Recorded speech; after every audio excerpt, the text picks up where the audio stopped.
পদ্মশ্ৰী যাদৱ পায়েঙৰ নামত প্ৰৱৰ্তন হ'ল আন্তঃৰাষ্ট্ৰীয় বঁটা। অৰণ্য মানৱগৰাকীৰ জীৱিত অৱস্থাতে এই বঁটা প্ৰৱৰ্তন কৰিলে যোৰহাটৰ জ্যোতি প্ৰতাপ শিক্ষা ন্যাসে। প্ৰথমবাৰৰ বাবে এই বঁটা আগবঢ়োৱা হৈছে হায়দৰাবাদৰ জল মানৱ খ্যাত এম কৰুণাকৰ ৰেড্ডীলৈ। এই বঁটাত আছে নগদ 2 লাখ টকা, অসমীয়া সাজ আৰু সম্বৰ্ধনা পত্ৰ। ভগ্নী অনুষ্ঠান তথা ৰাজ্যৰ একমাত্ৰ বিনামূলীয়া ব্যক্তিগত খণ্ডৰ বিদ্যালয় জ্যোতি প্ৰতাপ জ্ঞানমাৰ্গ বিদ্যালয়ৰ ৫ম প্ৰতিষ্ঠা দিৱসৰ এক গাম্ভীৰ্যপূৰ্ণ অনুষ্ঠানত এই বঁটা প্ৰদান কৰা হ'ব।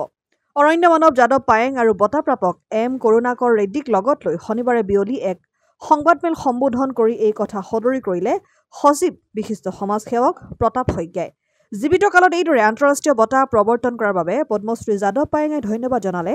ন্যাসৰ লগতে বঁটা প্ৰাপক ৰেড্ডীয়েও এই বঁটাই তেওঁক অধিক উৎসাহিত কৰিছে বুলি মন্তব্য কৰি সমূহ অসমবাসীক ধন্যবাদ আৰু কৃতজ্ঞতা জ্ঞাপন কৰিছে। অসম আদিত্য টিয়ক NKS হুণ্ডাইলৈ স্বাগতম। নৰ্থ ইষ্টৰ প্ৰথম GDSI 2.0 ফিচাৰ্ছ ডিলাৰ হৈছে NKS হুণ্ডাই। অত্যাধুনিক সা সুবিধাৰে তৈয়াৰী মষ্ট আপডেটেড হুণ্ডাই ডিলাৰ এতিয়া ডিব্ৰুগড়ত।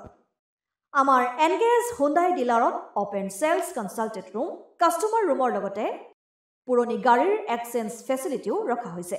ইয়াত চেলছৰ লগতে ছাৰ্ভিচ ছেক্টৰৰ সুন্দৰ সুবিধা আছে। প্ৰয়োজনীয় সকলো এডভান্স টুলছ, হুইল বেলেন্সিং, এলাইনমেণ্টৰ অত্যাধুনিক machine, post hydraulic lift, fully train men পাৱাৰৰ লগতে nitrogen gas filling facility, fully automatic car ৱাছৰ ফেচিলিটিও আছে। লগতে NKS হুণ্ডাই ডিলাৰে কাষ্টমাৰসকলৰ সুবিধাৰ্থে মোবাইল ছাৰ্ভিচ ভেনৰো ব্যৱস্থা ৰাখিছে, য'ত হাইড্ৰলিক লিফ্ট, ৱাছিং facility, wheel balancing, tyre pressure check কৰাৰ লগতে বহুখিনি সুবিধাই উপলব্ধ আছে। NKS হুণ্ডাইলৈ আহক আৰু সুবিধাসমূহ গ্ৰহণ কৰক।